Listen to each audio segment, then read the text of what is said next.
Bonsoir madame, bonsoir messieurs, chers amis, bonsoir.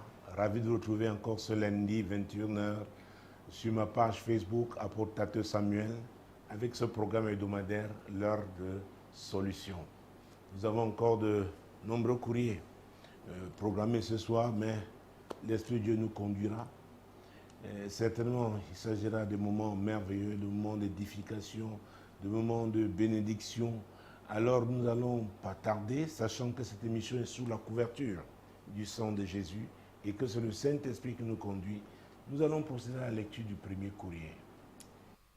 Je viens de découvrir que ma femme, avec la complicité de sa famille, veut s'expatrier avec nos 3 enfants alors que nous ne sommes pas divorcés. Nous avons tous un emploi rémunéré au Cameroun et n'avons jamais connu une crise majeure dans notre couple. Comment comprendre ça? Et que me conseillez-vous? Ah oui. Comment comprendre ça? Et que me conseillez-vous? Alors, si cet ami avait été là devant moi, je lui aurais posé la question de savoir quelle a été sa réaction. Parce que c'est quand même quelque chose de fort. Quelque chose qui était en train de se faire, n'est-ce pas, dans son dos. Et il aurait été surpris un jour, à son retour, c'est pas de travail, qu'il trouve que sa femme est partie avec les 3 enfants. Cher ami, quelle a été ta réaction? Ah oui. Parce qu'à vrai dire, 2 personnes qui se mettent ensemble dans le cadre du mariage, c'est pour bâtir. Et c'est pourquoi je reviendrai toujours avec ce verset 3 d'Amos 3, qui est capital. Ah oui. Beaucoup de gens se marient, y compris même des pasteurs, sans aucune vision. On dit Dieu nous a parlé, oui, allons-y. Et on se laisse conduire par des émotions. Alors, que dit Amos chapitre 3, verset 3? 2 hommes marchent-ils ensemble sans s'être convenus? Vous êtes mariés, il y a eu un accord. Maintenant que tu découvres ça, je pense franchement que vous avez eu à parler. Et j'aurais bien voulu savoir, n'est-ce pas, quelle a été sa réaction. Parce qu'une telle décision aussi peut être une réaction. C'est vrai que vous avez tous les deux un emploi rémunéré, mais quand, avec un homme, on a eu à multiplier des actions, des initiatives foireuses, et foireuses parce que ça vient de lui, ça peut amener à réfléchir. Parce que vous savez, les échecs rongent. Je le disais encore à un ami, il n'y a pas très longtemps, un ami de longue date, on s'est connus en 1975. Ça fait près de 50 ans. Alors, je lui disais, écoute, nous n'avons plus le même âge. Et pendant notre parcours, chacun de son côté, nous avons pris des coups. Tu dois faire attention. Aujourd'hui, je fais attention. Alors, vous avez 3 enfants. Ce qui signifie que vous êtes mariés. Si vous avez eu ces enfants dans le mariage, vous êtes ensemble depuis plus de 6 ans. Vous travaillez, c'est bien. Vous avez un emploi avec un salaire, c'est bien. Mais vous allez où? Vous vous accordez par rapport à quoi? Et s'il y a eu des changements entre-temps, il est important de s'arrêter et d'en parler. Mais c'est quand, quelque part, l'un bloque, l'un ne veut pas en parler, et le plus souvent, c'est celui qui est responsable des changements négatifs. Quand il y a eu des échecs, ce sont ces initiatives qui ont conduit, n'est-ce pas, la famille dans cette voie d'échec, et une voie qui peut faire perdre beaucoup d'argent, n'est-ce pas, à la famille. Et nous parlions de réaction. Tu as parlé de sa famille qui est dans ce projet. Peut-être la famille a réalisé que leur fille, leur sœur est tellement amochée qu'on veut l'aider. Qu'on veut l'aider. Écoutez, c'est très difficile de répondre de façon péremptoire, n'est-ce pas, à un courrier comme celui-ci parce qu'on n'a pas tous les éléments. On n'a pas tous les éléments. Notre ami nous dit oui, il n'y a pas eu une crise majeure. Je ne sais pas ce qu'il appelle crise majeure. Ce qui peut être une crise mineure pour lui peut être majeur pour sa femme, peut être en train de ronger la santé de sa femme, peut être en train de détruire l'avenir de ses enfants. Et écoutez-moi, une femme, même si elle se fait aider par sa famille, ça peut être un acte de désespoir. Peut-être c'est pour recommencer ailleurs. Vous savez, j'ai eu plusieurs fois insisté pendant certains enseignements sur l'influence de l'environnement. À un moment donné, il y a un type d'environnement, à vrai dire, vous y suffoquez, vous étouffez, et quelque chose vous dit, ça peut être Dieu, ça peut être le diable, qu'il faut changer, qu'il faut vous délocaliser. Parfois même pour votre propre santé. Parfois pour l'avenir des enfants. Oh mon Dieu, une image me vient à l'esprit. C'était l'histoire d'une femme mariée. Effectivement, les deux avaient chacun un salaire, ils s'en sortaient. Mais un beau jour, sa belle-sœur, c'est-à-dire la sœur cadette, n'est-ce pas, de son mari, a débouché avec ses 3 enfants. Ils n'avaient que 2 chambres. Ils étaient dans un appartement moderne. Donc leurs enfants vivaient dans une chambre, eux dans une autre chambre. Voilà, cette belle-sœur, qui n'avait jamais voulu écouter personne, quelqu'un, s'était cassé la figure dans la série d'aventures. Je parle de séries parce qu'il y en avait plusieurs. Et toutes ces aventures s'étaient soldées par des échecs. Voilà que du jour au lendemain, cette femme qui vivait dans la quiétude avec son mari, et ils avaient des projets. C'est pourquoi ils avaient pris un appartement, n'est-ce pas, qui n'avait que 2 chambres. Et c'était vraiment moderne, 2 salles d'eau modernes, une cuisine, un séjour, un balcon. Ils avaient leur petite voiture qui leur convenait, n'est-ce pas, avec leurs 2 enfants. Et la belle-mère là-bas met la pression sur son mari, dont son fils, qui doit s'occuper aussi de ses neveux.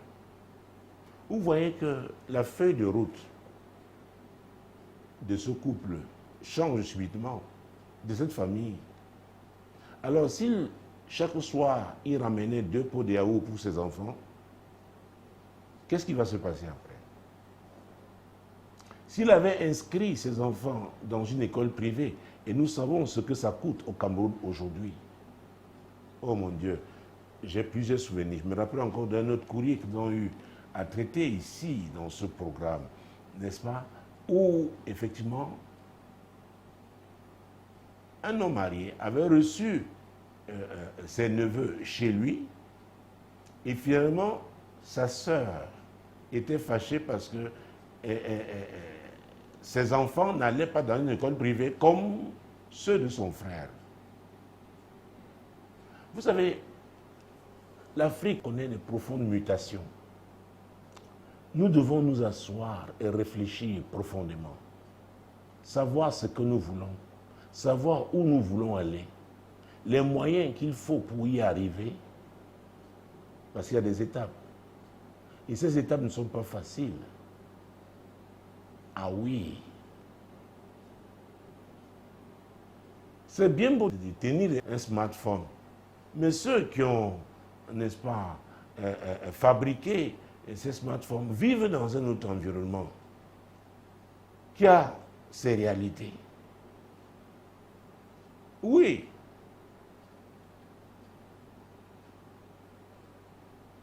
Donc, cher ami, je refuse de me lancer comme ça, brutalement, dans la réponse à ton courrier parce que je n'ai pas tous les éléments. Une femme qui décide, avec la complicité de sa famille, veut s'expatrier avec vos 3 enfants, alors que vous n'êtes pas divorcé, et tu dis que vous n'avez pas connu une crise majeure, alors il faut s'interroger sur la vision de départ. 2 personnes marchent-elles ensemble sans s'être accordées? Et c'est pourquoi je veux croire que vous avez eu déjà à parler. Parce que j'ai connu des hommes qui n'en étaient pas dans leur maison. Ça veut dire qu'ils étaient des hommes, des mâles. N'est-ce pas? M-A, vous connaissez, accent circonflexe, L-E, et non des chefs, des leaders. Donc n'arrivaient pas à affronter, n'est-ce pas,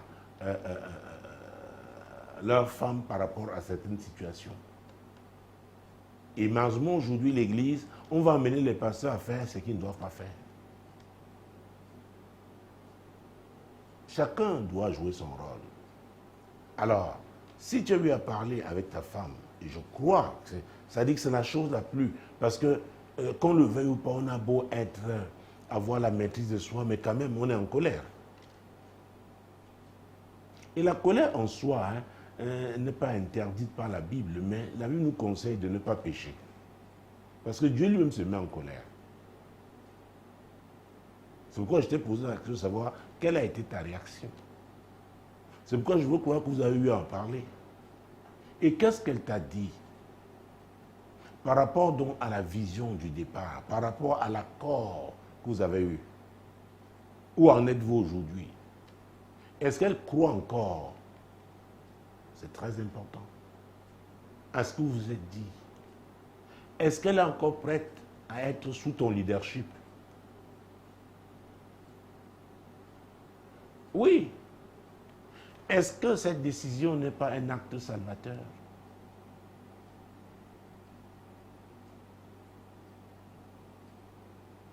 C'est pourquoi il est important de parler, il est important vraiment de communiquer. Et il faut la vérité. Il faut la vérité.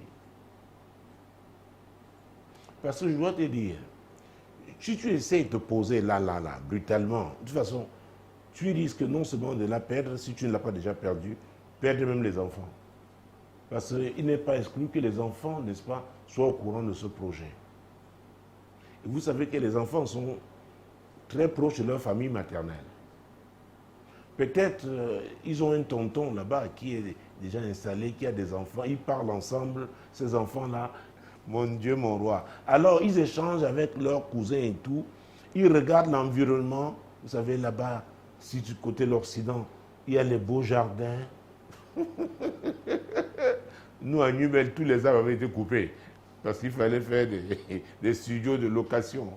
Et il y a des aires de jeu. Alors les enfants là, peut-être ils rêvent déjà. Ils se voient là-bas. Et tu te tiens aujourd'hui là au milieu d'eux, entre leur mère, eux, leur mère. Mon Dieu, tu dis que ce n'est pas possible. Tu risques de perdre tout le monde. C'est pourquoi, cher ami, tu dois t'asseoir.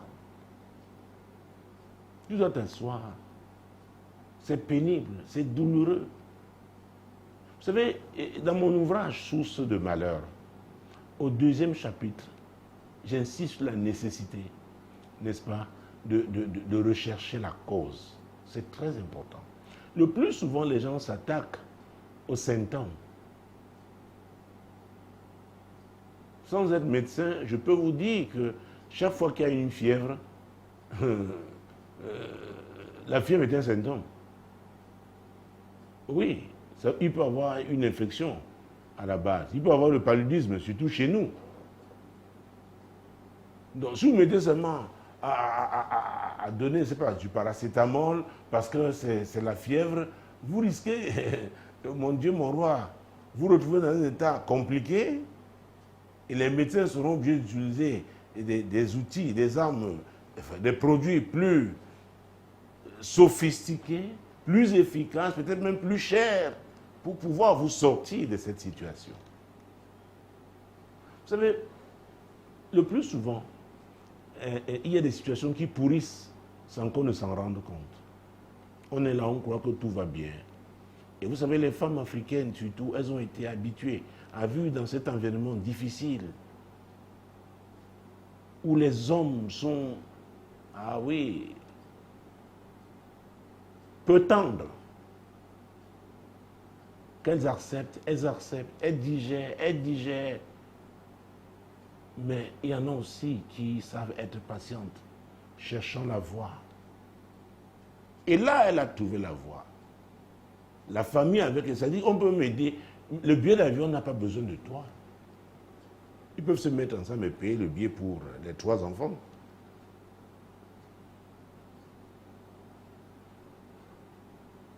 Donc, Qu'est-ce qui est sorti de votre discussion? Qu'est-ce qui est sorti de là? Est-ce qu'elle est encore dans ce mariage? Il y a l'histoire d'un homme, j'ai plusieurs histoires, oh mon Dieu, sur ce sujet. La femme lui avait dit, écoute, moi, si tu penses que nous pouvons continuer ensemble, alors suis-moi. Parce qu'elle avait une immigration légale. Et en faisant le dossier, elle avait intégré son mari. Elle a dit à son mari, là maintenant, si tu veux bien, tu viens avec nous. Mais si tu restes là, sache que c'est aussi terminé, comme nous allons. L'homme a suivi. Et je pense que c'était sage pour lui. Vous savez, et c'est un problème même à l'église. Très peu d'hommes sont des leaders. Et c'est comme si les hommes sont en train de perdre la main. Et c'est un problème. Parce que le leader montre la direction. Il pense à l'avenir. Il pense à la vision parce que, vous savez, peut-être à cause de cette déformation liée à la vente, à ce que j'ai fait, n'est-ce pas, dans le passé, vous vendez votre projet à la femme que vous voulez épouser. Oui, elle adhère. Elle dit oui, ça là c'est merveilleux, voir un homme qui a quelque chose. Et je sens ça parce que j'ai des talents, j'ai des dons. Je participe, nous réussirons ensemble. Mais du jour au lendemain, marié, l'homme fait un virage à 180 degrés. Vous ne comprenez rien.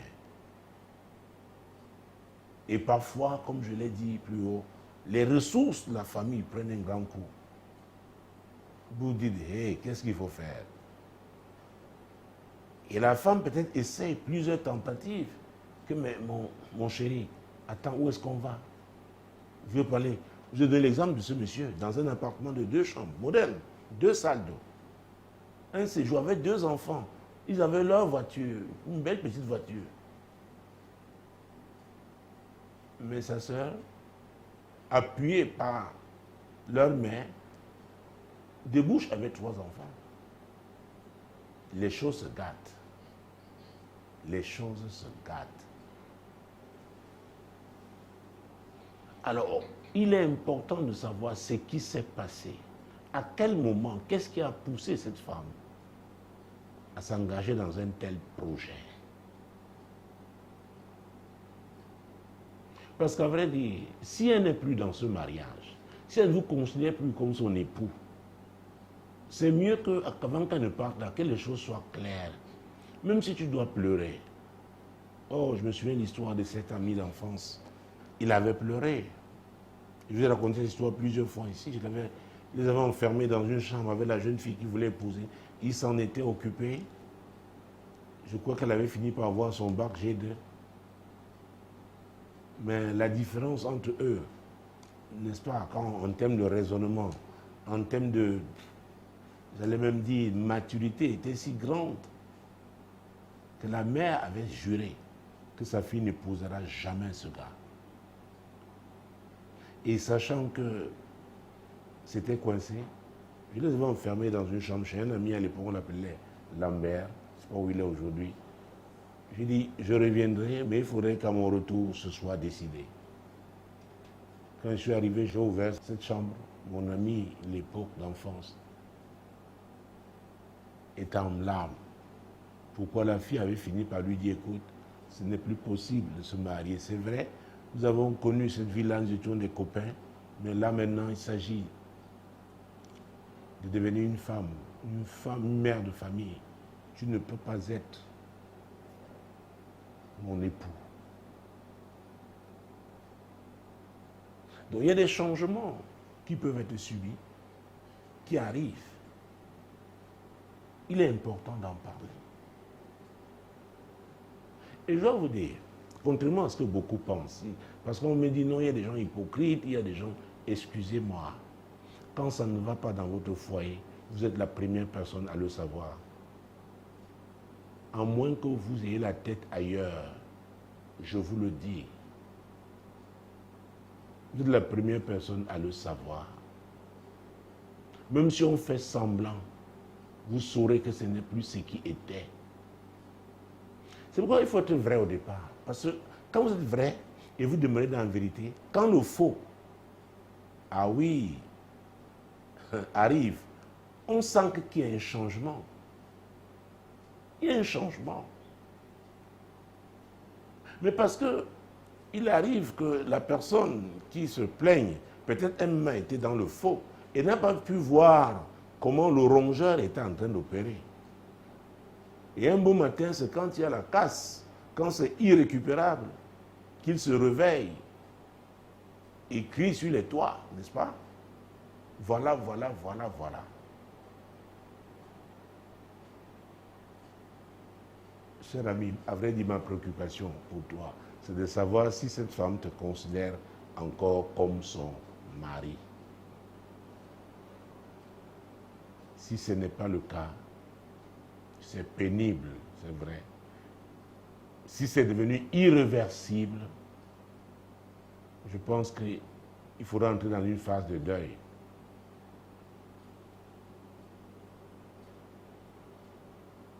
En espérant maintenant qu'au moins ces enfants-là, même si ce n'est pas pour le présent, dans le futur, te reconnaîtront comme leur père.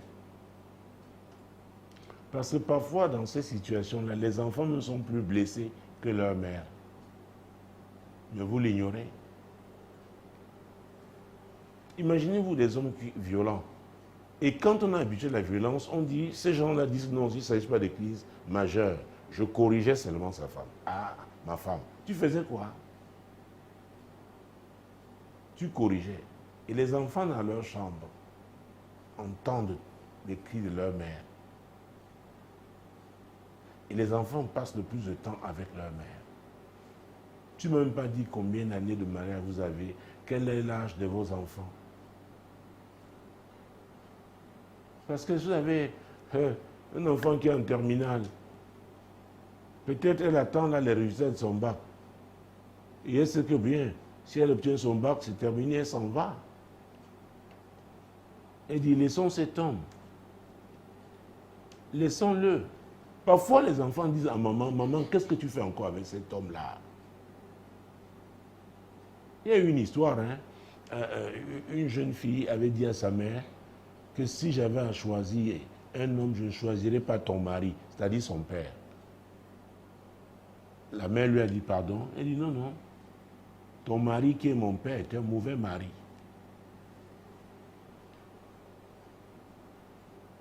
Donc parfois, la pourriture est si avancée. Oui, l'état de pourrissement si avancé que vous êtes comme le... On dit non. La famille dit, oh, souvent au moins notre soeur, souvent nos neveux. Oh mon Dieu, mon roi. Alors, nous on parlait de vision. Il faut s'accorder. Alors, je m'empresse tout de suite de vous dire que les accords qui sont faits sur les calculs humains, souvenez-vous, l'apôtre Pierre, quand Jésus lui avait dit, arrière de moi Satan, c'est dans Matthieu 16, car les pensées que tu as sont les pensées humaines. Prenons ça. Parce que beaucoup de gens font des choses, disent, oui, on était d'accord. Ok, vous étiez d'accord, mais sur quelle base? Sur quel fondement? C'est très, très important. C'est le verset 23. Mais Jésus, se retournant, dit à Pierre, arrière de moi, Satan, tu mets en scandale, car tes pensées ne sont pas les pensées de Dieu, mais celles des hommes. Ah ah. Il dit d'abord, arrière de moi, Satan. Ça veut dire que les pensées des hommes qui n'ont pas eu un esprit régénéré, les hommes qui ne sont pas conduits par l'Esprit de Dieu, leurs pensées sont des pensées sataniques, diaboliques. C'est ce que Jésus était en train de dire. Alors, les gens qui font leurs accords sur les calculs, et je peux vous donner de nombreux exemples. Il y a l'histoire d'un cadre de banque. Il est arrivé dans un grand pays d'Amérique du Nord. Oh, il n'est plus revenu alors qu'il gagnait très bien sa vie ici. Il a fait un mariage blanc. Il a fait venir sa copine du Cameroun. Elle, maintenant, venait lui rendre visite comme étant sa cousine. Où est-ce que ça fait? Vous êtes mariés. Maintenant, vous vous débrouillez. Est-ce que votre copine au voyage vous retrouve? Maintenant, elle vous rend visite. Elle vit chez vous pendant un temps comme si c'était votre cousine. C'est quel fondement ça? Vous attendez à quoi? Et c'est ce qui est terrible avec l'homme. C'est que l'homme croit qu'il sait tellement jongler qu'il va toujours s'en sortir. Mais Jésus a dit dans Jean chapitre 10, verset 10 à sa partie A, qu'est-ce qu'il a dit? Il a dit que le voleur ne vient que 1, pour voler, 2, égorger, 3, détruire. Donc quand vous invitez le destructeur, même s'il est très beau, et encore aujourd'hui avec le maquillage, mon Dieu, mon roi, on peut être très beau, artificiellement beau, mais sa nature, c'est de détruire. Sa nature, c'est de détruire. Vous croyez tromper l'autre pendant que vous espérez bâtir votre affaire. Celui-là qui vous utilise pour tromper l'autre, quand vous aurez fini, il va aussi détruire ce que vous croyez être votre bonheur. C'est pourquoi Jésus avait dit, sans moi, vous ne pouvez rien. Même si vous êtes un théologien, docteur en théologie, vous êtes apôtre, prophète, révérend, quoi. Et dit, sans moi, vous ne pouvez rien. Ça veut dire quoi? Dans Jean 8, 32, il a dit, oh, lisons ce verset. C'est très important. Parce qu'on peut être à l'église, on peut être même pasteur, mais ne pas connaître celui dont je parle. Vous connaîtrez la vérité et la vérité vous affranchira.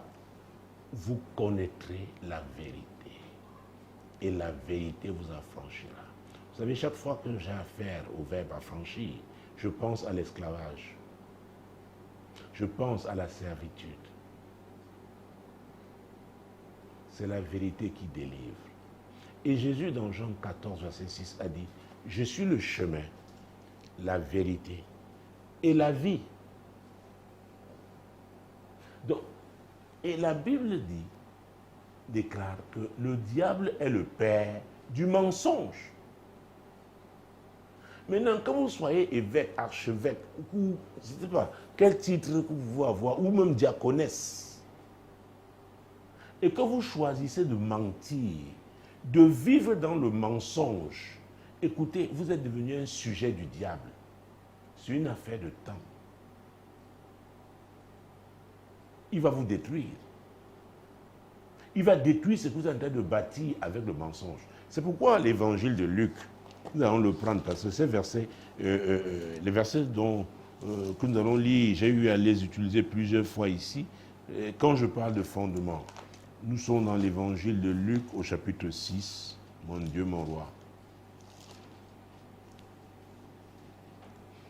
Mesdames, Messieurs, vous savez, depuis plus de 20 ans que j'anime ce programme, ça a été sur divers médias, et j'ai toujours pris la peine, n'est-ce pas, d'élargir le champ de réponse, parce que nous souhaitons, et nous pensons que c'est la volonté de Dieu, que, n'est-ce pas, nos amis sur Facebook, n'est-ce pas, et ceux-là qui suivront ce programme en différé, parce qu'il passe le mercredi, n'est-ce pas, sur Radio Solution, la 100.5 FM, et sur Solution TV, qu'ils soient édifiés.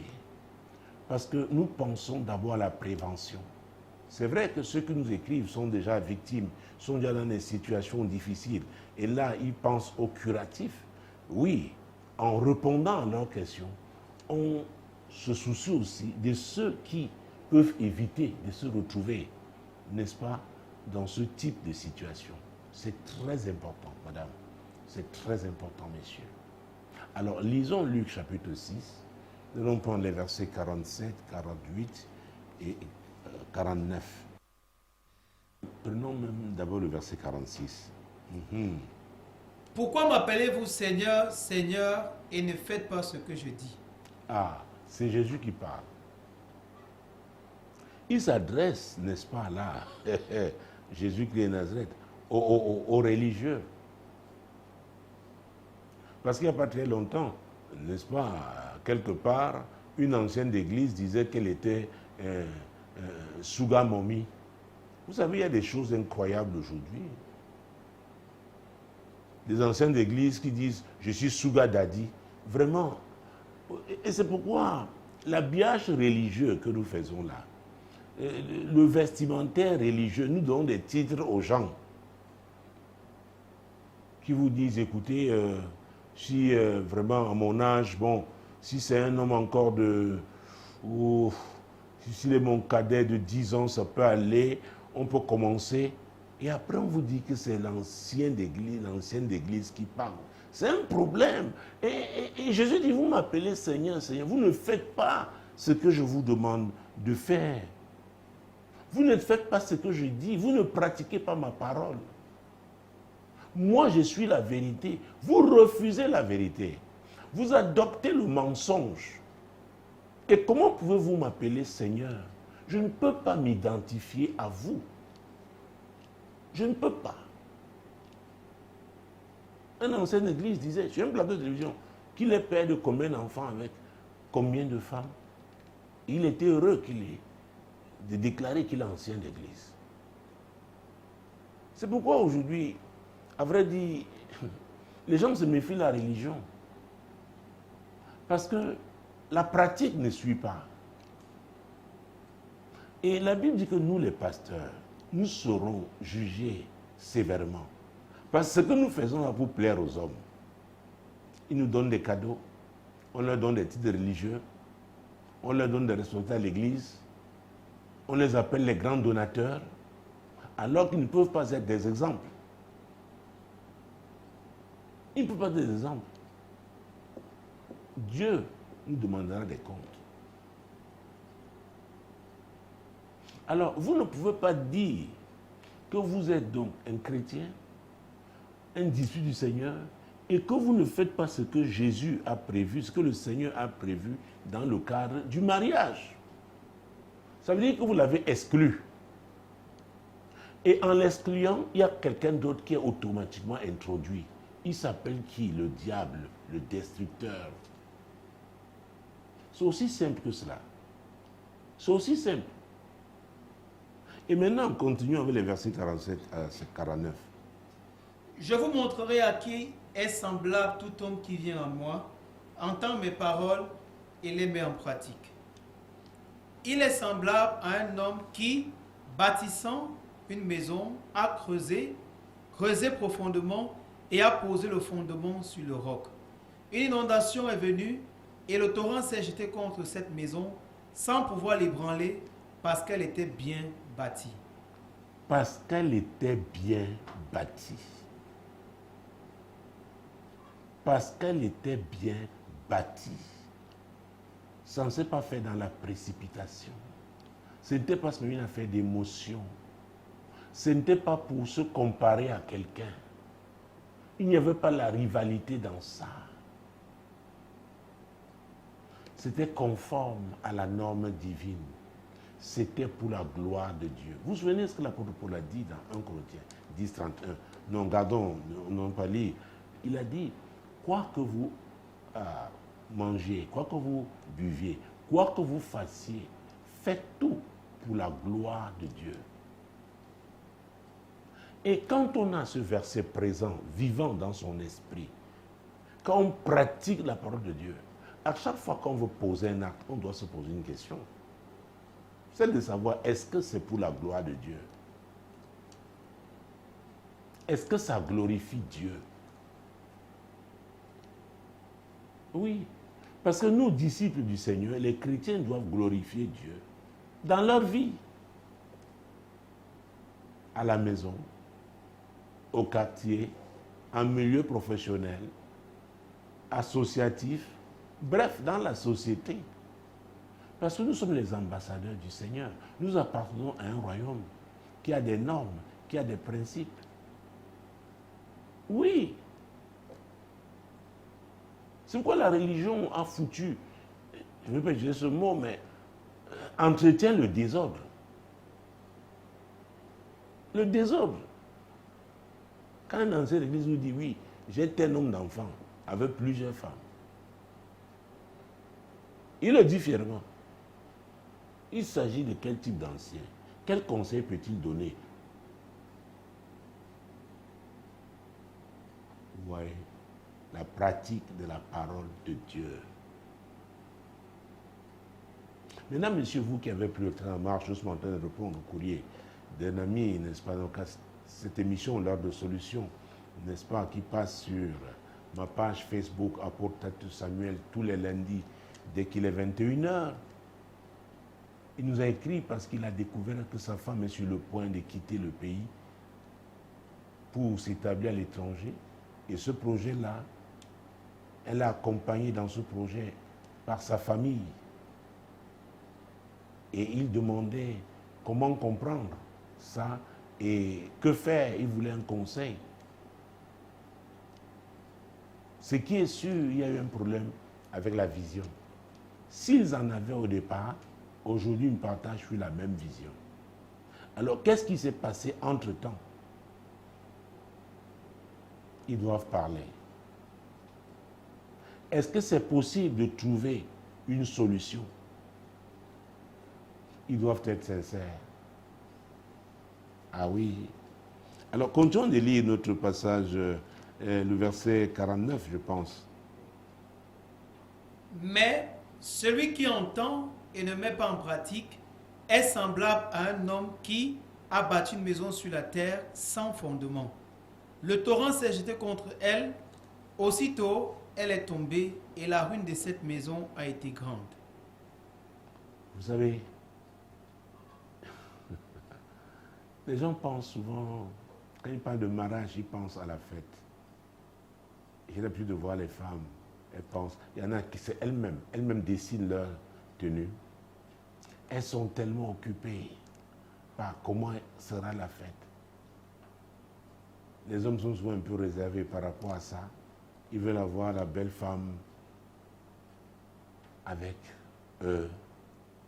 La femme qui est toujours tirée à 4 épingles, lui aussi tiré à 4 épingles, des gens bien comme la société veut, avec tout ce qui est artificiel et superficiel, sans tenir compte du fondement. Sans tenir compte du fondement. Le premier a creusé profondément, il a pris du temps. Le roc représente Jésus. Et c'est lui qui a dit, sans moi, vous ne pouvez rien. Donc si je ne suis pas là au départ, si ce n'est pas moi le fondement, vous n'allez nulle part. C'est une affaire de temps. Même si tous les pasteurs de cette ville de Douala, ou tous les pasteurs d'Afrique centrale, d'Afrique de l'Ouest, prient pour vous, et que Jésus n'était pas là à la base, leurs prières ne changeront rien. Faisons très attention. Oui, qui est le roc de votre vie? La Bible déclare dans Proverbe 18, 22 que celui qui trouve une femme a trouvé le bonheur. C'est une grâce qu'il obtient de l'Éternel. Alors vous ne pouvez pas trouver une femme. Dieu ne peut vous faire trouver une femme si vous ne l'avez pas trouvée lui-même. Et parce que vous l'avez trouvée, oh Jésus-Christ de Nazareth, vous vous êtes laissé transformer par lui. Et maintenant vous amenez vers une femme que lui aussi a transformée. Je n'ai pas dit que vous êtes devenu parfait. Mais je suis en train de vous dire que vous pouvez vous mettre maintenant ensemble. Et il a un travail maintenant qu'il fera dans votre mariage. Parce qu'il est le roc. Il est le fondement. Vous ne ferez plus les choses pour faire plaisir aux hommes. D'abord au Seigneur. C'est pour sa gloire. Et vous savez quoi? Dieu est responsable. Quand Dieu s'identifie à vous, s'identifie au projet qu'il vous a donné de faire, vous êtes demeuré avec lui, il est responsable. C'est pourquoi Moïse avait dit au peuple, l'Éternel combattra pour vous. Qui sait pourquoi c'est maintenant que notre ami a découvert ce projet, peut-être il aurait été surpris que la femme soit partie avec les 3 enfants. Donc Dieu sait aussi ce qu'il veut faire à ce niveau. C'est pourquoi il faut se tourner totalement vers le Seigneur. Il a dit, venez à moi, vous tous qui êtes fatigués et chargés, et je vais vous donner du repos. Venez à moi. Il te dira, puisque je parlais de rechercher la cause avec mon ouvrage Source de malheur, il te dira quel est le problème. Jésus te dira. Il te dira. Il te dira comment faire. Parce qu'il dit au verset 29 de Matthieu 11, 28, il dit quelque part, recevez mes instructions. Il va vous donner des instructions par rapport à cette affaire. Vous savez, les gens, quand ils ont des problèmes d'argent, ils vont prier. Quand ils veulent, pour tout problème, il faut prier. Ça commence par là. En se rassurant, bien sûr, qu'on est soumis à Dieu. Parce que Dieu n'est pas un féticheur.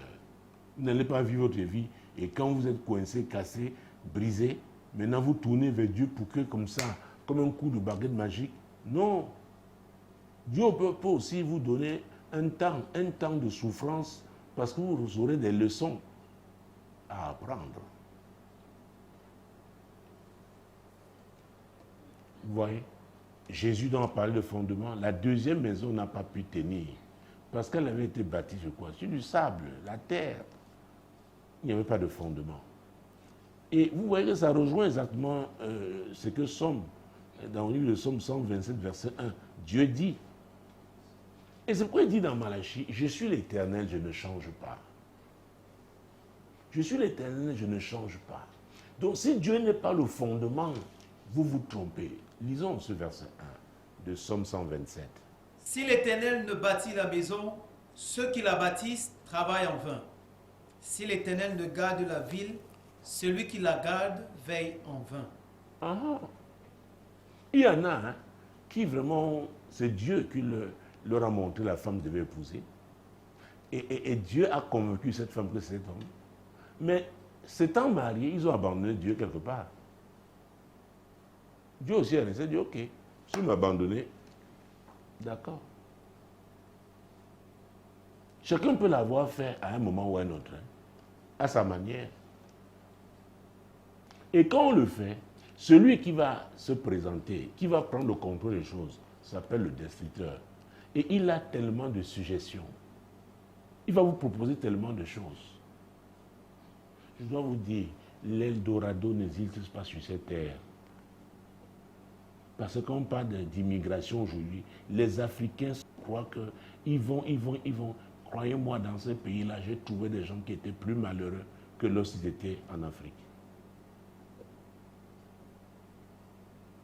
C'est pourquoi il faut faire très attention. On a besoin de Jésus dans sa vie. C'est le point de départ. C'est lui le fondement. C'est lui le roc.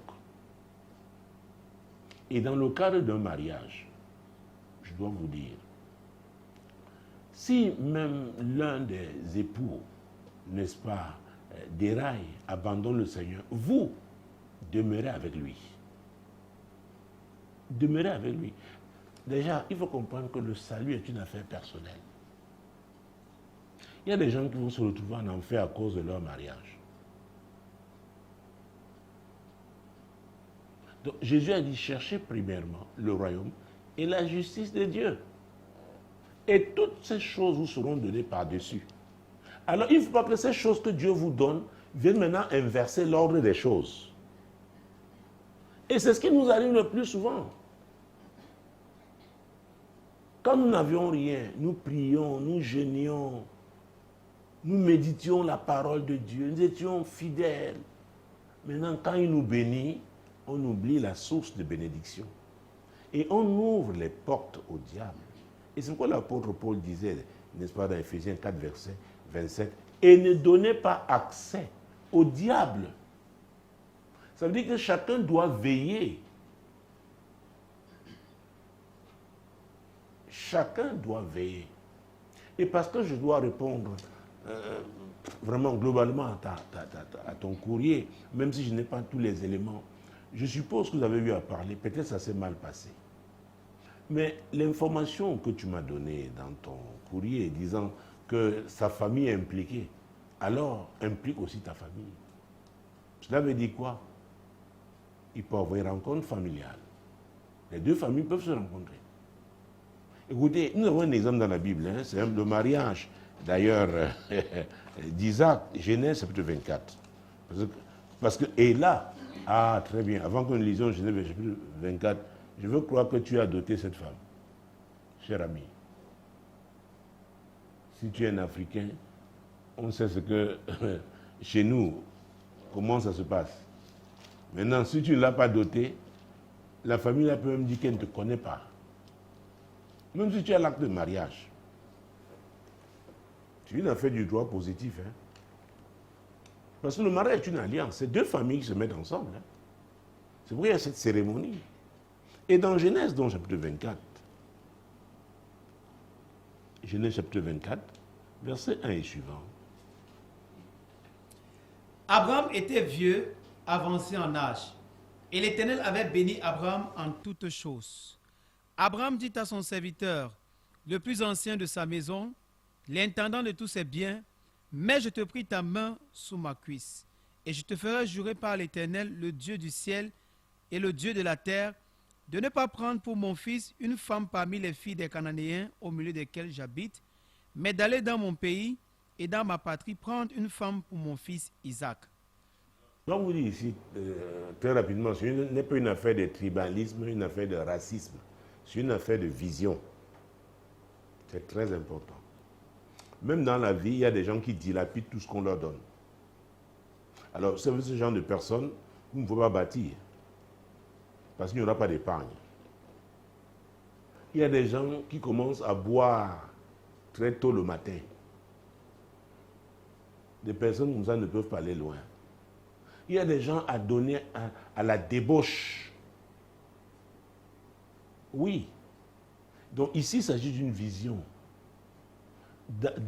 Abraham voulait que son héritier, Isaac, épouse une femme qui va épouser la vision que Dieu lui a donnée. Et c'est très important. C'est pourquoi il y a mariage et mariage. Croyez-moi, un prince ne se marie pas n'importe comment. Faisons très attention. Et nous, en Jésus, nous sommes des princes. Hein? N'oublions pas que nous sommes des co-héritiers.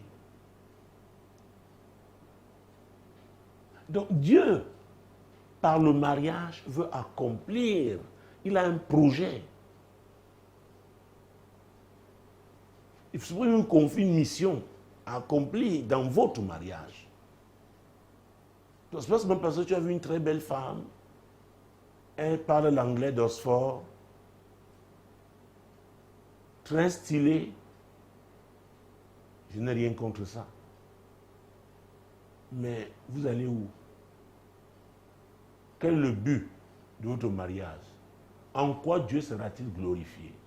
Quelle est la mission qu'il vous a confiée? C'est très important. Très, très important. C'est pourquoi nous avons commencé à faire Amos 3:3. On doit s'accorder. Et pour aller donc, parce que je parlais de d'autres, n'est-ce pas? Verset 10 pour raccourcir les choses. Le serviteur prit 10 chameaux parmi les chameaux de son seigneur, et il partit ayant à sa disposition tous les biens de son seigneur. Il se leva et alla à Mésopotamie, à la ville de Nacor. Alors, vous voyez,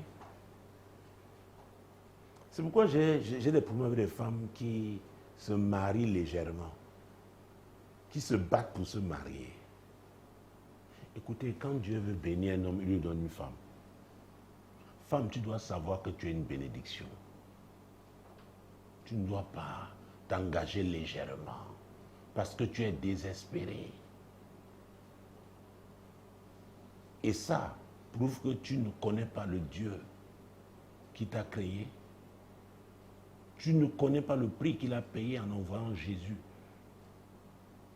le prix que Jésus a payé pour ton salut, et tu te jettes comme ça dans les bras d'un aventurier. Non. À l'époque, regardez tout ce que le serviteur a en sa possession, parce il va trouver la femme. Pas une femelle, la femme qui va soutenir Isaac par rapport à la vision que Dieu a donnée à son père. Parce qu'il doit assurer la continuité. Oh mon Dieu, mon roi. Alors les choses se sont bien passées. Je vais raccourcir la lecture parce que bientôt nous serons à la fin de ce programme. Allons-y, continuons. Ah, très bien. Verset 52. Lorsque le serviteur d'Abraham eut entendu leurs paroles, il se prosterna en terre devant l'Éternel. Ah, quelle était leur parole? Mon Dieu, mon roi. Verset 50. Laban et Bethuel répondirent et dirent, c'est de l'Éternel que la chose vient, nous ne pouvons te parler ni en mal ni en bien. Voici Rebecca devant toi, prends et va, et qu'elle soit la femme du fils de ton Seigneur, comme l'Éternel l'a dit. C'est de l'Éternel. C'est de l'Éternel que cela vient. C'est lui qui est le roc de cette affaire. C'est lui qui est le fondement.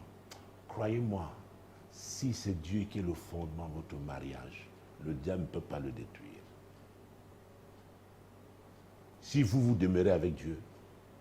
Mais si chacun prend sa route, un moment. C'est ça le problème. Il est arrivé en Mésopotamie, un pays étranger. Il a raconté tout ce que c'est. Les frères ont dit, hey. Le père et le frère disent, non, ça vient de Dieu. Nous ne pouvons pas nous opposer à ce que Dieu a décidé de faire. Je ne sais pas qui est comme déstabilisé par une résistance dont il fait face. Je suis là pour te dire, si ce projet vient de Dieu, il se fera.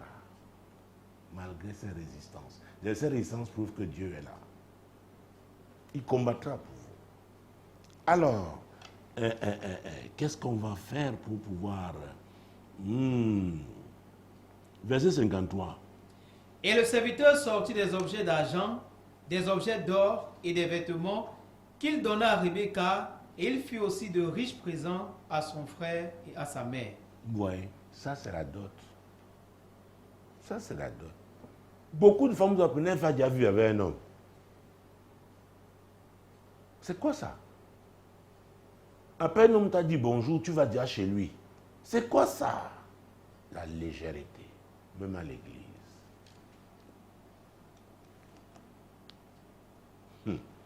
La dot a eu lieu. Verset 54.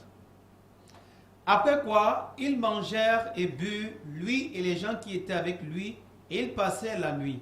Vous voyez, il y a eu la fête. C'est un moment de joie, deux familles. Deux familles qui se retrouvent. Et c'est Dieu qui a conçu ce projet. Dans Jérémie 33, verset 2, il nous dit qu'il est le concepteur et l'exécuteur. Donc nous ne sommes que des exécutants. Oh Jésus, mon Dieu, mon roi. Verset 55 et suivant. Le frère et la mère dirent, que la jeune fille reste avec nous quelque temps encore, une dizaine de jours, ensuite tu partiras. Réaction. Il leur répondit, ne me retardez pas, puisque l'Éternel a fait réussir mon voyage, laissez-moi partir et que j'aille vers mon Seigneur. Alors, je t'ai parlé de dot tout à l'heure, cher ami. C'était pour te faire comprendre que tu as des droits. Ta famille a des droits. Donc quand le chef de ta famille va demander à rencontrer la famille, ta femme, ils savent. Il y a des défis, ce n'est pas toi qui peux te lever. C'est pourquoi, si ça s'est mal passé avec ta femme, donc, mon Dieu, mon roi, fais intervenir maintenant ta famille. Et on va dire, il y aura une rencontre. Ils vont dire ce qu'ils veulent, ce qu'ils vous reprochent. Pourquoi? Il y a eu la dot. Il y a eu cette alliance. Il y a une façon aussi de briser les alliances. C'est ce que je voulais te dire. C'est ce que je voulais te dire. Maintenant, si vous avez fait votre affaire dans le Sous-Songo, vous allez arranger, vous avez fait les enfants, allez même faire. Il y a des gens qui se marient même clandestinement.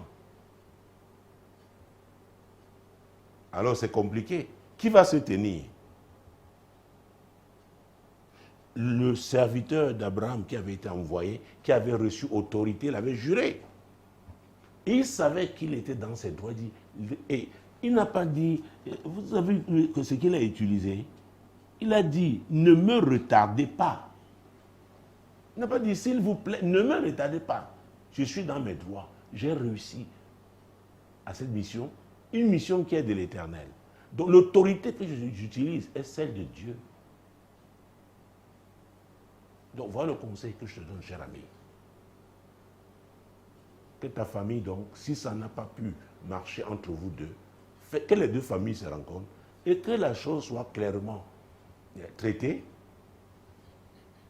Et maintenant, puisqu'il y a des enfants, comme j'ai dit, quand c'est comme ça, les enfants, des gens pensent au voyage, mais pensent aux intérêts des enfants. Et comme les deux familles vont se rencontrer, il y a certainement des sages. Parce que dans les familles, ce n'est pas tout le monde qui est forcément insensé. Hein. Ce n'est pas tout le monde qui est émotif. Il y a des gens quand même qui sont responsables, qui pourront voir l'intérêt des enfants et on pourra trouver une solution par rapport à cela. Alors, puisque je suis pratiquement arrivé à la fin, j'ai moins de 5 minutes, et je voudrais vous conseiller, vous qui aspirez au mariage, n'allez pas vous marier clandestinement. Ah, vous avez des familles, vous avez votre famille chrétienne, vous avez la famille biologique, c'est important. Parce qu'il peut aussi y avoir des moments de crise. Ah oui, mais rassurez-vous qu'au départ, la chose vient de Dieu. Et nous avons lu le psaume 127, verset 1. Si l'Éternel ne bâtit la maison, ceux qui la bâtissent travaillent en vain. Alors la première maison qu'il bâtit là, c'est vous-même d'abord. Laissez-vous bâtir par Dieu. Et maintenant, quand il vous donnera aussi une femme qui l'a bâti, ou alors un homme qui l'a bâti, gardez-le dans votre mariage. C'est lui qui garde le mariage. Parce qu'il dit, si la ville, lis la partie B là, c'est très important. Si l'Éternel ne garde la ville, ceux qui la gardent veillent en vain. Donc si l'Éternel ne garde pas ce mariage que lui-même a conçu, ceux que vous allez appeler demain là, les influenceurs sur Internet, tout ce que vous allez, ils ne vont pas vous aider. Je ne dis pas qu'ils ne peuvent pas donner de sages conseils, mais l'Éternel doit être le fondement. Celui qui choisit qui utiliser pour vous donner quel conseil. Donc, je ne sais pas, j'ai encore combien de minutes? Est-ce qu'une seule minute? Nous allons prier pour tous les couples qui ont des problèmes en ce moment. Et il y a beaucoup de suggestions que le diable, le monde même propose aujourd'hui aux gens, qui sont des solutions faciles pour sortir, n'est-ce pas, des crises. Mais c'est Jésus qui est la solution. Prions afin que tous ces couples qui sont, les familles qui ont des problèmes, se tournent vers Jésus, lui qui est la solution. Seigneur, c'est notre prière. Ce courrier est un point de contact. Seigneur, nous prions pour notre ami qui a écrit et pour toutes ces familles qui sont en difficulté dans leur mariage, Seigneur. C'est le diable qui est le destructeur. Seigneur, qui se tourne vers toi. Tu as dit, venez à moi, vous tous qui êtes fatigués et chargés, et je vous donnerai du repos. Et pour finir, prions pour tous ceux qui aspirent au mariage, pour qu'ils comprennent que c'est l'Éternel, c'est lui, c'est lui, c'est lui. Le mariage vient de lui. Qu'il se concentre, qu'il lui fasse confiance au nom puissant de Jésus. Seigneur, je prie pour tous mes amis qui crient à toi par rapport au mariage. Seigneur, qu'ils te fassent confiance. C'est toi qui sais qui tu as choisi, qui tu as réservé pour tel ou tel autre. Mesdames, Messieurs, merci d'avoir été là. Le prochain rendez-vous, c'est lundi prochain, lorsque ce sera 21h. Mais déjà, jeudi, nous serons là à 21h pour le 237 en prière. Demeurez bénis. Shalom.